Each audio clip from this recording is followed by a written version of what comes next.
Amos Gitaï, merci de nous rejoindre sur Euronews. Alors que le conflit israélo-palestinien vient de connaître l'un de ses épisodes les plus meurtriers à Gaza, votre film Anna Arabia esquisse la possibilité d'une coexistence pacifique entre juifs et arabes en Terre Sainte. Les cinéastes, les écrivains, sont-ils aujourd'hui les derniers remparts au nationalisme et à l'extrémisme?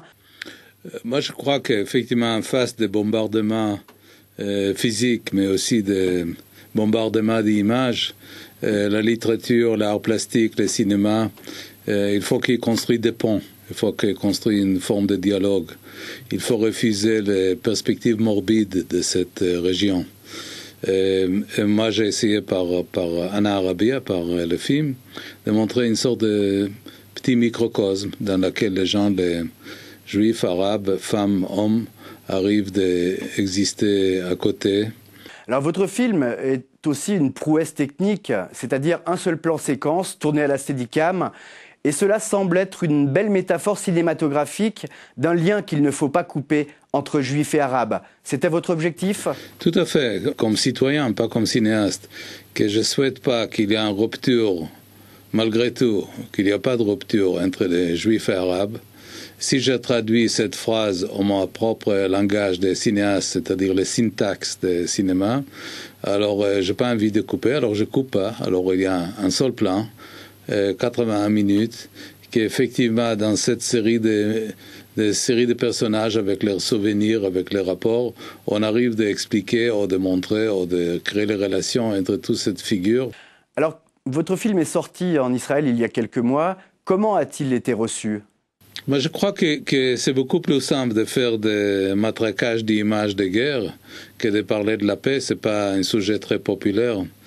Même le mot peace, shalom, salam, la paix est devenu un peu... les gens n'osent pas d'exprimer ce mot et moi je trouve qu'il faut.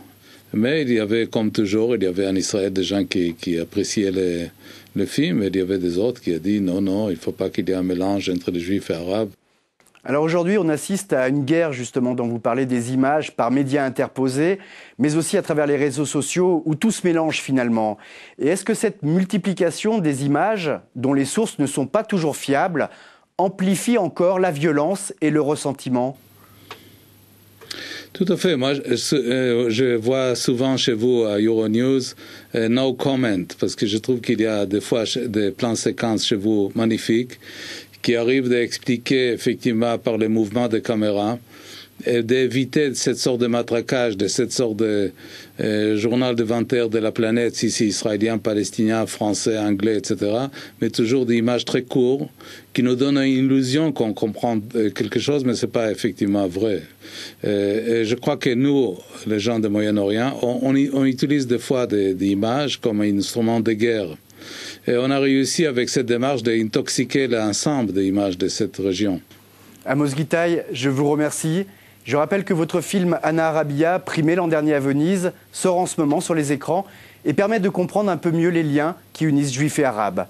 Merci beaucoup d'avoir répondu à nos questions. Merci. Shalom.